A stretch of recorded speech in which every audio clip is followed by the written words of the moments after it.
Arthritis foundation of India के आज के इस वीडियो में आपका स्वागत है। आज हम एक बहुत ही महत्वपूर्ण इशू पे बात करने जा रहे हैं, वो है डिसलोकेशन ऑफ शोल्डर। आमतौर पर आप देखते होंगे कि कंधा उतर जाता है। कंधा उतर जाना एक बेहद पेनफुल और बेहद डिफ़िकल्ट सिचुएशन है किसी भी आदमी के लिए।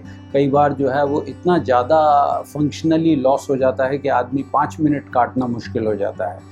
कभी कभी उंगलियां भी सुन्न पड़ जाती हैं, कभी कभी जो है वो इंसान जो है वो बिल्कुल फंक्शनली ख़त्म हो जाता है। तो डिसलोकेशन शोल्डर बेहद दर्दनाक सिचुएशन है। इसके बारे में ये कहना है कि शोल्डर होता क्या है, पहले तो ये समझना है। शोल्डर एक बॉल एंड सॉकेट जॉइंट है, यानी कि जो कंधे की जो हड्डी है, जो शोल्डर ब्लेड है, वो एक सॉकेट यानी कि प्लेट जैसी एक थोड़ी तश्तरी प्रोवाइड करती है। और आर्म की जो बोन है, यानी कि जो हमारी बाजू की जो हड्डी है, उसका ऊपर का हिस्सा हेड कहलाता है।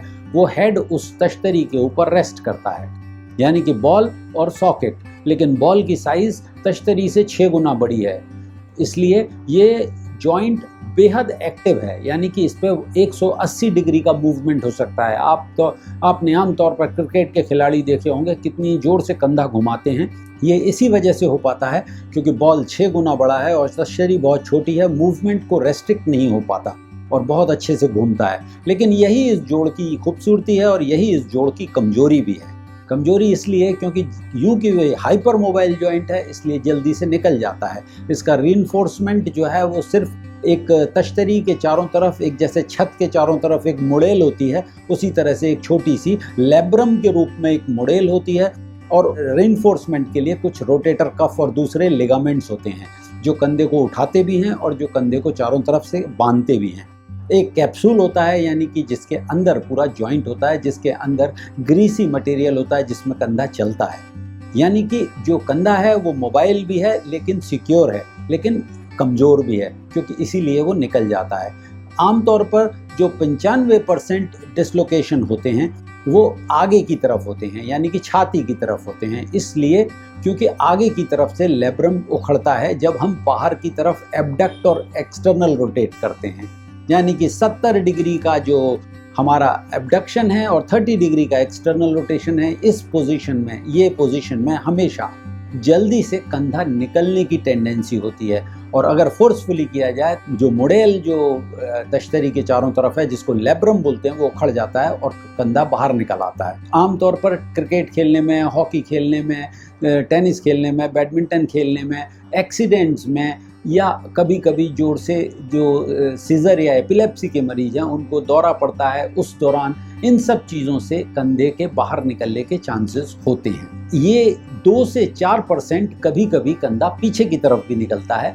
पीछे की तरफ निकलने के चांसेस कम है क्योंकि पीछे के जो लिगामेंट्स और लेब्रम है वो ज़्यादा स्ट्रॉन्ग माना जाता है। कभी कभी कंधा 1% केसेस में नीचे भी निकलता है, यानी कि इन्फीरियरली, यानी कि ये आर्म पिट की तरफ, वहाँ पर जो कंधा है वो कभी कभी निकलता है। It's very rare. तो ये जो इंजरी है, इसमें कभी ऐसा भी हो जाता है कि जो न्यूरोवास्कुलर स्ट्रक्चर्स हैं, यानी कि खून की नली और नस, उनको भी इंजोर कर सकता है ऐसी स्थिति में। लेकिन ये कम होता है और कभी कभी हड्डी को तोड़ के भी निकलता है, यानी कि ऊपर की हड्डी तोड़ दी, जो बॉल है उसका हिस्सा टूट गया, जिसको जीटी फ्रैक्चर बोलते हैं। कभी कभी ये जो तश्तरी है, यानी कि ग्लिनॉइड जिसको बोलते हैं, ग्लिनॉइड का फ्रैक्चर हो गया, या ऊपर की हड्डी जो एक्रोमियन है, इसका फ्रैक्चर हो गया। तो किसी का भी फ्रैक्चर साथ में एसोसिएटेड हो सकता है। तो पहला जो डायग्नोसिस है उसके लिए एक्सरे अकेला काफ़ी होता है। एक्सरे करके उसके पश्चात उसको मैनिपुलेट करके रिडक्शन करना इज़ द इलाज। इलाज के लिए जैसे ही क्लोज रिडक्शन हो जाएगा, आमतौर पर सेडेशन में किए जाते हैं ये क्लोज रिडक्शन। जोड़ को वापस बिठाने का काम नींद में किया जाता है, नींद की दवाई दी जाती है और ये आउट पेशेंट डिपार्टमेंट में किया जाता है। इसके लिए नॉर्मली भर्ती करने की आवश्यकता नहीं होती है। 10 मिनट का प्रोसीजर है। एक बार कंधा वापस चढ़ गया, इमीडिएट रिलीफ आ जाता है मरीज को। इमीडिएट रिलीफ के बाद उसको 1 महीने तक उस कंधे को बांध के रखना पड़ता है इस तरह से, जिसको शोल्डर आर्म इमोबिलाइजर बोलते हैं। शोल्डर आर्म इमोबिलाइजर लगा के 1 महीना रखना पड़ता है। 1 महीने क्यों? इसलिए क्योंकि जिस रास्ते से कंधा बाहर आया है वो कैप्सूल, वो लेब्रम रिपेयर हो जाए ऑटोमेटिकली, तो उसको हीलिंग का वक्त मिले, जिससे दोबारा कंधा बाहर ना निकले। लेकिन होता यूं है, आमतौर पर लोग जो हैं वो बहुत कंफर्ट जोन में चले जाते हैं और डिसलोकेशन रिड्यूस होने के बाद 10-5 दिन के बाद ही दे रिज्यूम देयर नॉर्मल एक्टिविटी, और यही उनके लिए दोबारा डिसलोकेशन का सबब बन जाता है। दोबारा डिसलोकेशन अक्सर इसी वजह से होता है कि लोग पूरा इमोबिलाइजेशन नहीं करते हैं। कभी कभी रीडिसलोकेशन हो सकता है बावजूद इमोबिलाइजेशन के, लेकिन हम अपनी तरफ से ये 1 महीने का इमोबिलाइजेशन जरूर करना चाहिए, जिससे कि उसके चांसेस बेहद कम हो जाते हैं। ये जो कंधा है, इसके एक बार डिसलोकेशन से रिड्यूस होने के पश्चात कोई ऐसी ज़्यादा मुश्किल नहीं है।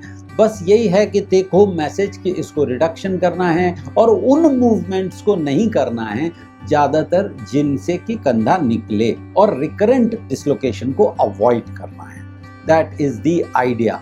तो इसमें कोई सर्जरी की आवश्यकता नहीं है। ये एक बेहद स्ट्रेट फॉरवर्ड सी चोट है और स्ट्रेट फॉरवर्ड उसका ट्रीटमेंट है। I hope that was useful for all of you. Thank you.